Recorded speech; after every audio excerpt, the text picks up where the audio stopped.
Você é do tipo de pessoa que gosta de avaliar com estrelinhas o livro que acabou de ler? No Scoob, no Goodreads, na Amazon? Pois se eu fosse você, eu teria muito cuidado e pensaria duas vezes antes de fazer uma avaliação negativa. Fica a dica.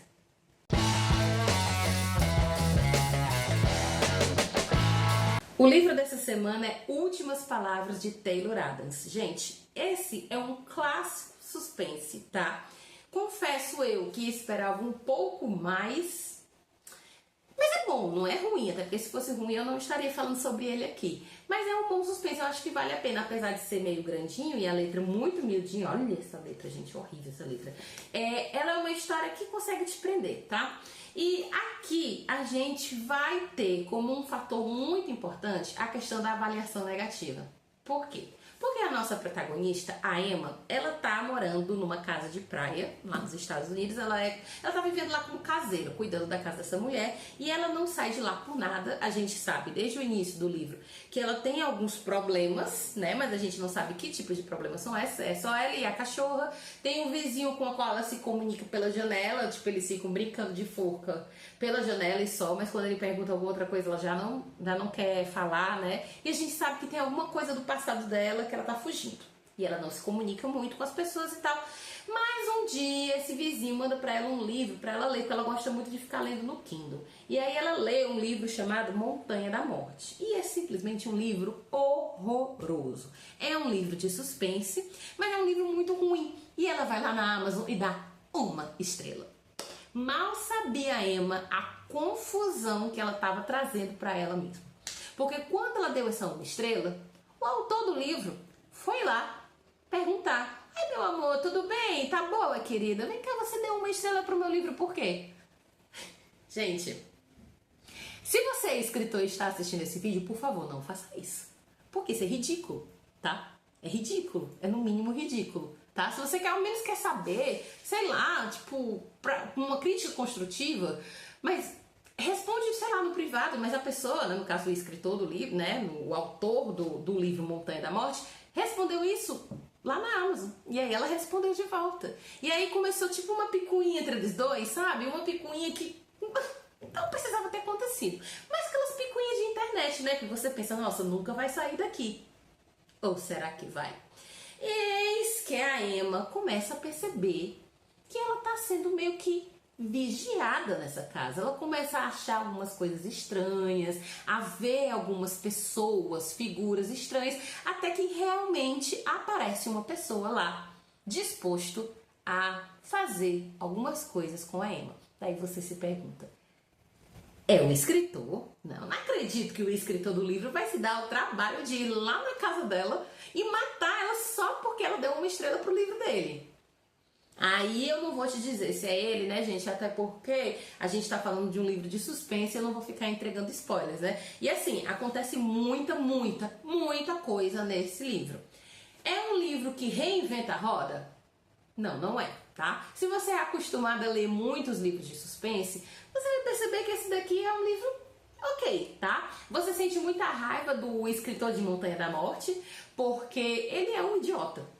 Ele é um idiota, ele foi criado totalmente para ser um idiota. Então toda hora que ele começa a falar, né, que a gente tá vendo a visão dele, era cada revirada de olho que eu fazia, que eu, nossa senhora, meu amor, olha, Taylor Adams, se você queria criar um personagem detestável, tá de parabéns, você conseguiu, né? E a gente fica assim, né? Ok, será que a Emma vai conseguir se sair dessa? Será que não? E a gente fica esperando por plots, os plots vêm, com certeza.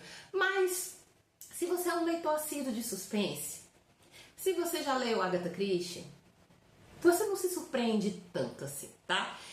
Eu confesso que quando eu vi a primeira vez falar sobre esse livro, acho que foi até a Mabê, do Caso Bizarro, que falou, nossa, ela disse que o livro era incrível, era isso, que ela deu com uma expectativa enorme. Aí outros dois amigos meus leram e disseram assim, é mais ou menos. Aí eu fiquei, E assim, eu não achei mais ou menos, mas eu também não achei incrível. Eu dei 4 estrelas, porque eu sou muito boazinha e porque eu fiquei com medo do Taylor Adams, né, vir atrás de mim, porque vai que, né, nunca se sabe quando o autor tá usando a fantasia, a imaginação, ou quando ele está contando a sua vida real, né? Brincadeira, viu, Taylor Adams? Se você estiver assistindo esse vídeo, eu tô brincando, tá? Mas eu acho que é uma leitura que vale a pena. Assim, eu li rápido, eu li em 3 dias, né? E eu acho que se você não estiver fazendo nada, quiser ler um suspensezinho legal e tal, com uma historiazinha boa, é uma leitura que vale a pena. Vai ser assim aquela coisa... Não, não vai. Mas é uma boa leitura e você vai ficar se perguntando até que ponto a Emma vai ter que ir para poder sobreviver nessa história. É, gatinha, ela passa por uns maus bocados. Antes da gente ir para a parte com spoilers, quero lembrar vocês que toda terça-feira no Instagram e no TikTok, @bafulei.literário, sai a resenha sem spoilers e todo domingo sai aqui no YouTube a versão com spoilers. Lembrando também para vocês curtirem, comentarem, compartilharem, se inscreverem no canal, porque aqui tem resenhas de vários tipos de livros, de suspense, de drama e vamos agora para os spoilers de Últimas Palavras de Taylor Adams. No começo eu esperava mais? Esperava. Mas aí quando me deram um feedback de que não era tanto assim, aí eu já também fui com a expectativa bem baixinha. Aí como eu fui com a expectativa bem baixinha, até que foi agradável. Porque eu achei um livro bom. Bom. É só bom, tá? Vamos lá. Questão dos plots, né? Desde o começo a gente já fica meio entendendo que a pessoa que tá seguindo ela é o escritor do livro que recebeu uma estrela, né? Completamente maluco. Inclusive eu achei muito legal a forma como o Taylor Adams colocou ele falando de si mesmo como um homem fora do normal. As divisões dos livros, né, as divisões das partes do livro, elas são faladas sobre o ponto de vista do próprio H.G. Caine, que é o escritor de Montanha da Morte e vários outros livros da morte, né? Um grande escritor, são palavras dele que ele escreveu no próprio site dele, e você vê que ele é uma fraude. Igual a ele deve ter um monte por aí, né? Mas enfim. Mas ele se acha muito superior. E a maneira como ele mostra, né? Que ele se acha muito superior, eu achei bastante engraçado. Mas assim, por mais que ele fosse ele estivesse lá rondando ela, desde o início eu fiquei meio assim, nossa, mas será que ele é realmente esse serial killer todo que ela pensa que é? Porque no começo a Emma acha que todos os livros que ele escreveu, que foram 16 livros, né? Juntando não dá um. Todos os livros dele tinham sido baseados em histórias reais, ou seja, ele tinha matado aquelas pessoas, então ele seria um grande serial killer. O que eu já achei meio que, tudo bem, eu acho que Emma, que você tá com medo, mas quando a gente começa a ver o estilo dele, até quando ele escrevia, a única coisa que eu conseguia pensar é que esse cara era um red pill idiota. E assim, talvez ele fosse uma pessoa que odiasse mulheres e tal, inclusive ele vem com o papo de falar, porque eu sou macho sigma, pelo amor de Deus, né? Mas daí ele ser um serial killer, aí eu já achei um pouco mais pesado, tanto que quando ela descobre que ele não é um serial killer, ok.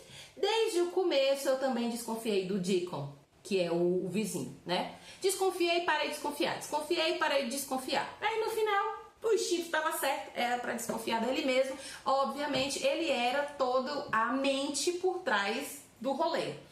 É interessante. Mas, não sei. Eu não sei, alguma coisa pra mim ficou parecendo... Eu não sei se ficou parecendo forçado, mas ficou tipo assim... A amiga tava meio na cara que ia ser ele. Quando o Howard, né, chega e diz assim, ele me obrigou, poxa, quem seria esse ele? Se você mora num lugar onde só existe você e um vizinho que sabe o seu nome sem você nem ter dito o nome pra ele, sabe? Assim, gostei da parte do livro ser muito... como é que se pode dizer? Ele é muito gráfico, né? Ele dá muitos detalhes. Então, lembra um pouco a Agatha Christie, mas sem toda essa parte da violência e do sangue e do slash, né? Que tipo, tem horas que parece uma cena do filme Pânico, né? Eu sei o que vocês fizeram no verão passado, essas coisas assim. Mas eu gostei da história. Eu acho que a parte que mais me surpreendeu não foi nem alguma parte em relação ao assassino e tudo. A parte que mais me surpreendeu foi o plot em relação a ela e a filha dela, né? Porque no começo do livro você pensa que o Shaw morreu, né, que é o marido dela. Daí você começa a desconfiar que não foi bem isso, aí você pensa, então ele não morreu. Aí eu pensei que no acidente quem tinha morrido, tinha sido que talvez ela tivesse grávida, porque ela fala, né, que eles tentavam engravidar e tal. Aí eu pensei, talvez ela tava grávida, e aí por conta do acidente que meio que ela provocou, né, e aí por conta do acidente ela perdeu o bebê, e essa seria a grande perda. Mas na verdade ela tinha uma bebê mesmo, de uns 4, 5 meses, que morreu no acidente. Isso me pegou de surpresa. Porque isso realmente foi um plot pra mim. Mas o resto, achei um pouco previsível, né? Eu não vou mentir, né? Achei um pouco previsível, mas é como eu falei, não é ruim, só não é sensacional, só não reinventa a roda. E um ponto muito importante, a cachorra fica viva. Graças a Deus, porque se essa cachorra morresse, aí, meu amor, aí era eu que ia mandar um e-mail pro Taylor Adams, dando 1 estrela para cada livro que ele escreveu e falando horrores. Ele não ia bater aqui em Fortaleza para fazer nada comigo. Eu tenho certeza absoluta disso. E eu moro em condomínio. Aqui não é igual aos Estados Unidos, não, porque nos Estados Unidos todo mundo mora numa casa imensa, que tem 500 portas para entrar e que é no meio do mato. Aqui não, meu bem. Eu moro num condomínio. Um monte de gente. Aqui o negócio é mais, né? O negócio aqui é mais complicado. Então ele não ia conseguir me pegar. Mas a cachorra não morreu. Graças a Deus, ao menos isso, né? Talvez seja um bom filme. Talvez poderia ser um bom filme, uma boa série. Talvez seja muita coisa para um filme. Talvez uma série, assim, uma minissérie de uma temporada. Ficaria legal. Acho que tem o ritmo apropriado para tal. Mas no geral, é um bom livro. Poderia ser melhor? Com certeza poderia ser melhor. Inclusive, eu acho que, assim, o assassino Howard não era um serial killer. Mas não seria legal se ele fosse? Não seria legal se ele fosse um personagem que você pensa assim, não, esse cara não é um serial killer. E no final de descobrir que ele era mesmo? Fica aí a dica dele pra você no próximo livro seu, tá? Se você é uma pessoa que gosta de suspense, tá a fim de ler um livro legal, interessante, que não é assim, nada de tão novo, mas que é uma boa história. Então, o livro dessa semana é Últimas Palavras, de Taylor Adams.